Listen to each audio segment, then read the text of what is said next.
How do you feel like this year's gone for you so far? Pretty well. Obviously, I don't have the sack numbers that I would want right now, but I feel like I'm making a lot of plays. I felt like the last two games I've really caught my stride, and I feel like I'm really hitting the ground running right now. What do you think is maybe the missing step, the thing that needs to happen for you to start getting those sacks you want? Making tackles. Like, I'll be there. Sometimes I just miss the tackle. Yeah, no, he's out. Are sacks overrated? No. I mean, you look at the production, right? You're there, you're causing plays, the defense, you guys are getting the wins on the back end with interceptions and that kind of stuff. But obviously for you, you want to get home. Yeah. But as a defensive unit, I mean, you guys aren't sitting there banging your heads about it. I mean, you know your place.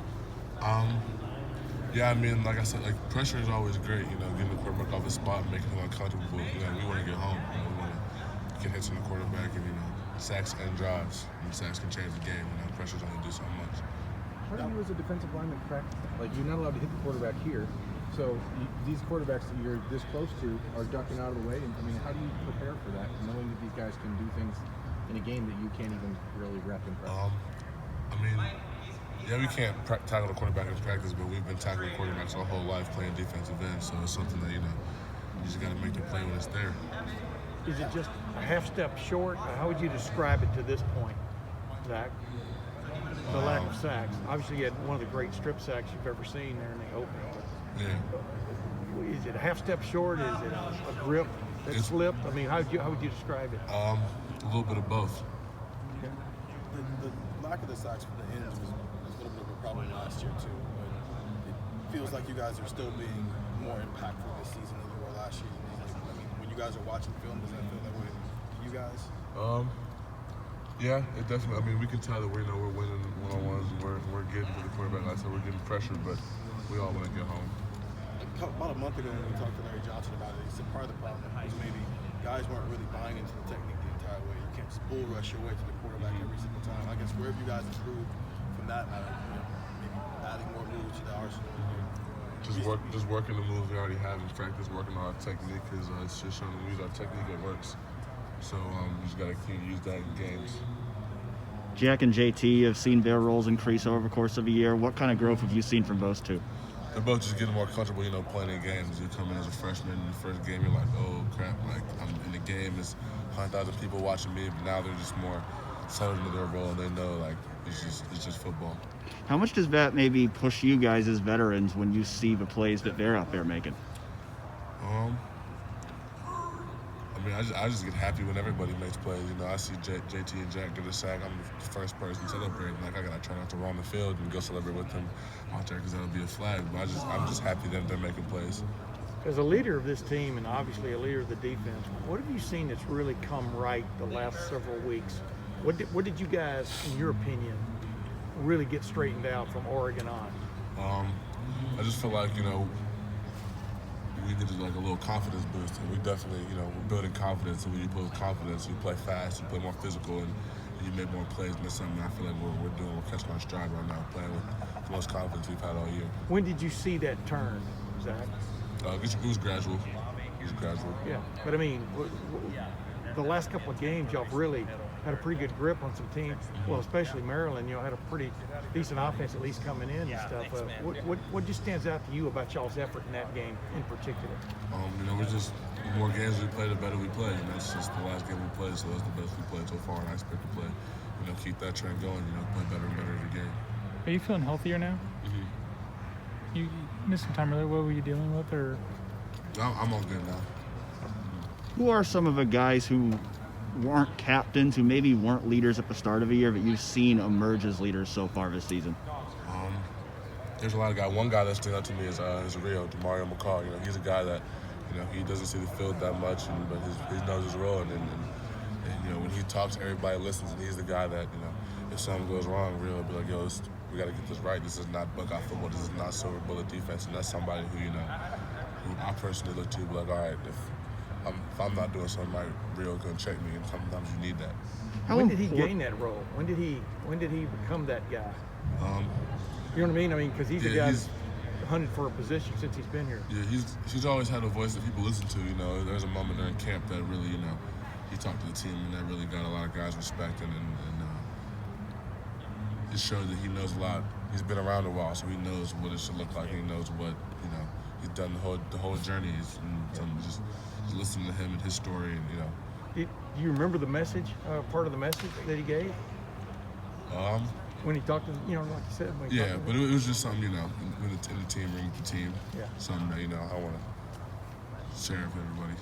How important do you think it's been to this defense's growth that more and more guys are stepping up as leaders? It's been, NIL deal? I got Sam. I got to go overtake that. But what was the question? I'm sorry. Yeah, how important do you think it's been for this defense's growth that more and more guys are stepping up as leaders? It's been crucial. It's been crucial in our defensive development as a defense and as a unit coming together. More guys are holding guys accountable, and that's something that you need to be a good defense. Zach, when you're getting ready to play Indiana, they've had so many troubles on offense this season, especially lately. Haven't scored a lot of touchdowns. Mm-hmm. So how do you view preparing for that? Like, where's the threat, the challenge? How do you view then if you're kind of giving yourself a static? What would you say about it? I mean, they're a very good team. They got a good offensive line, a big offensive line who, does a good job of getting away in pass protection and moving guys in the line for the run game. They got a good receiver and a good receiving core who can make plays downfield, and the quarterback can get the ball to them. So they're got an overall pretty good offense, and something we just got to prepare for and bring our best foot forward. With the change in quarterbacks they had, did you see a change in what they were trying to do? Both guys can make every throw and make plays. So, like I said, we just got to play our best ball if we want to get a win. Zach, when you're talking about the young guys, how much do they motivate you to kind of just push yourself a little bit more and continue to take that extra yard on each play when you're on defense? Just how much do they motivate you personally to just kind of live up to what you've been training for your back? I mean, I always want to, set a good example for them, show them the right way to do it, show them the wrong way not show them the wrong way to do it, and that's really about it. I just, keep playing hard and keep playing well, so there's somebody, but all right, that's how it's supposed to be done. Do you have almost an increased sense of hunger to want to have an increased drive yourself because of the way they've been playing so early in their careers? Not really. I'm hungry as it is. I'm not hungry from the inside. What's your exam in, by the way? Social problems. Kind of like this?